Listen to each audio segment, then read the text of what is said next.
चलिए आगे बढ़ते हैं और बात करते हैं चार धाम यात्रा की। चार धाम यात्रा को लेकर तैयारियां तेज हो गई हैं। यमुनोत्री यात्रा की व्यवस्थाओं को लेकर डीएम ने एक बैठक की है। 15 अप्रैल तक यात्रा को लेकर सारी तैयारियां पूर्ण करने के निर्देश दिए। घोड़े खच्चर के संचालन को लेकर भी डीएम ने आदेश जारी कर दिए हैं। यमुनोत्री यात्रा की व्यवस्थाओं को लेकर डीएम ने खास बैठक की। सभी अधिकारी और कर्मचारी को दिशा निर्देश जारी कर दिए गए कि व्यवस्थाएं 15 अप्रैल तक पूरी कर लेनी चाहिए।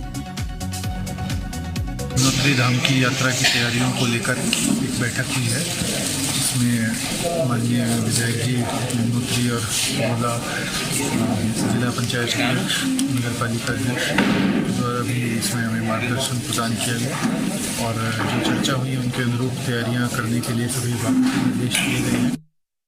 ये यमुनोत्री के लिए जो यात्रा शुरू होने वाली है उसके लिए सभी अधिकारियों के साथ जिलाधिकारी के साथ बैठक की गई है और उसके लिए सभी को 15 अप्रैल एक डेडलाइन दी गई है कि तब तक पूरी तैयारियां हो जाए। नहीं तो जिस विभाग की तैयारियां अगर सही नहीं पाई गई उस पर जवाब देते हैं उनकी, और यात्रा बिल्कुल निर्बाध और व्यवस्थित ढंग से चले इसके लिए सभी को निर्देशित किया गया।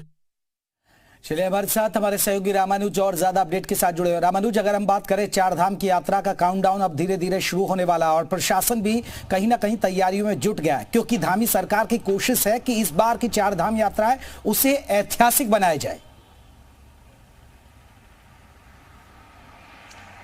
जयप्रकाश, चारधाम यात्रा को लेकर उत्तराखंड सरकार की तरफ से जो अभी तक की रणनीति बनी है उसको लेकर के एक दौर की बैठक मुख्यमंत्री पुष्कर सिंह धामी की अध्यक्षता में हुई है और फिर एक बैठक और होने वाली है। लेकिन प्रदेश में चाहे वो केदारनाथ, बद्रीनाथ, गंगोत्री, यमुनोत्री धाम की यात्रा की बात हो तो इसके लिए स्वास्थ्य विभाग, पर्यटन विभाग के साथ में पीडब्ल्यूडी और जल आपूर्ति विभाग को सबको दिशा निर्देश दिए गए हैं कि कम से कम 15 अप्रैल के पहले यात्रा की सभी तैयारियां चाक चौबंद कर ली जाए, क्योंकि गंगोत्री यमुनोत्री धाम की यात्रा 22 अप्रैल से शुरू होगी और इसी तरह से 25 अप्रैल को केदारनाथ और 27 अप्रैल को बद्रीनाथ धाम के कपाट खुलेंगे। तो यात्रा कंटिन्यू यानी कि कपाट खुलने के साथ में शुरू हो जाएगी। और अभी तक अगर देखते हैं उत्तराखंड पर्यटन विभाग की वेबसाइट पर तो लगभग 2 लाख से अधिक का ज्यादा रजिस्ट्रेशन हो चुका है। तो प्रदेश में लगातार जो सैलानी श्रद्धालु यात्री आएंगे उनको किस तरह से बुनियादी जो सुविधाएं वो उपलब्ध हो सकती है उसको लेकर के तैयारी चल रही है। और एक महत्वपूर्ण बात है कि इस बार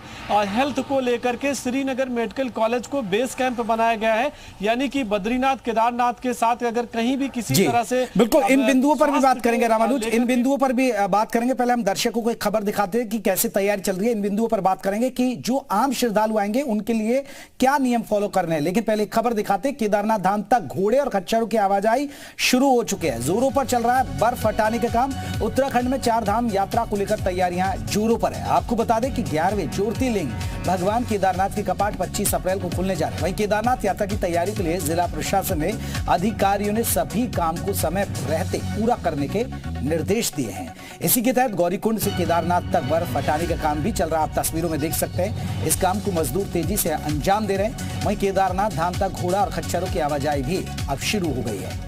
तो ये बर्फ हटाने का काम चल रहा है। रामानुज हमारे साथ हमारे सहयोगी। रामानुज, जिस बात का आप जिक्र कर रहे थे, इस बार की यात्रा जो कह रहे हैं कि सीएम पुष्कर सिंह धामी ने कहा है कि हम ऐतिहासिक इस यात्रा को बनाएंगे, लेकिन कुछ नियमों में भी फेरबदल किया गया है कि मेडिकल सर्टिफिकेट आपका जरूरी है, रजिस्ट्रेशन आपका जरूरी है। उसके लिए अगर लोग बिना मेडिकल सर्टिफिकेट लिए या बिना रजिस्ट्रेशन जाते हैं तो क्या उन्हें रोक लिया जाएगा? इस बारे में थोड़ा जानकारी, क्योंकि आम श्रद्धालु के लिए बड़ी खबर है ये।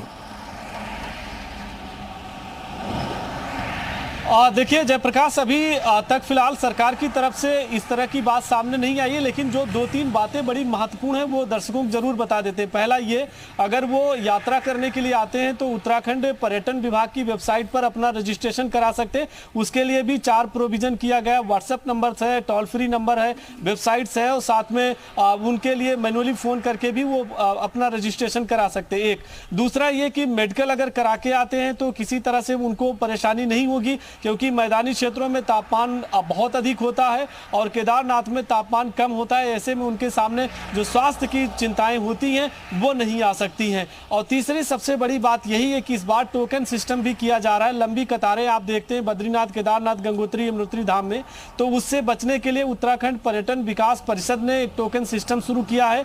एक टोकन को करीब 4 घंटे के लिए मान्य किया जाएगा और उसके जरिए स्लॉट वाइज वो टोकन दिया जाएगा ताकि बहुत लंबी कतारें न लगे, श्रद्धालु आसानी से। बिल्कुल रामानुज, आप जो जिक्र कर रहे हैं कि बहुत लंबी कतारें ना लगे, इसी को रोकने के लिए कहीं ना कहीं ये प्रयास किए जा रहे हैं।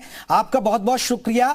अब हम आपको वो रिपोर्ट दिखाते हैं, दरअसल कैसे भीड़ को कंट्रोल करने की कोशिश रहेगी, क्या प्लानिंग की गई है, जो बेताशा भीड़ आ जाती है उसके लिए चार धाम पर क्या फोकस किया जा रहा है, ये आपको दिखाने जा रहा है। उत्तराखंड चार धाम यात्रा को लेकर पिछले साल से सबक लेते हुए शासन प्रशासन ने इस बार बेहतर इंतजाम होने का दावा किया है। यही वजह है कि इस बार चार धाम यात्रा के दौरान तय सीमा में तीर्थ यात्रियों को दर्शन करने की परमिशन होगी, तो यात्रियों के लिए मेडिकल सर्टिफिकेट भी जरूरी होगा। देखिए क्या रिपोर्ट।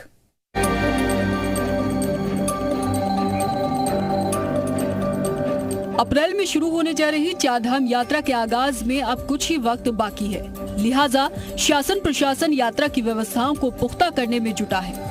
पिछले साल की चारधाम यात्रा में रही खामियों को इस बार दुरुस्त करने का दावा भी हो रहा है। यही वजह है कि इस बार चारधाम यात्रा में यात्रियों के पंजीकरण के साथ साथ उनका मेडिकल सर्टिफिकेट भी जरूरी होगा।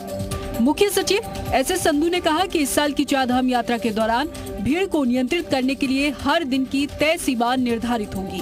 निर्णय हुआ कि इसको नियंत्रित करने की जरूरत है। हमारे धामों की कैरिंग कैपेसिटी सीमित है, तो जितनी सीमा तक वो संख्या ले सकते हैं उतने ही प्रत्येक दिन हम यात्रियों को अलाउ करें, ताकि उनका अनुभव भी ठीक रहो। नहीं तो यहाँ आके बहुत ज़्यादा धक्का मुक्की मिले और जो बुजुर्ग हैं या कोई बीमार हैं उनको कोई चोट लग जाए, और जब ना भी चोट लगे वो एक अच्छा अनुभव ना लेके जाएं वापस अपने देश प्रदेश में, तो वो एक प्रदेश सरकार कभी नहीं चाहेगी। पिछले साल के विभागीय आंकड़ों के मुताबिक देखा जाए तो साल 2022 में यात्रा के दौरान 300 से ज्यादा यात्रियों की मौत हुई थी। इनमें सबसे ज्यादा मौतें केदारनाथ, उसके बाद यमुनोत्री, बद्रीनाथ और गंगोत्री में हुई।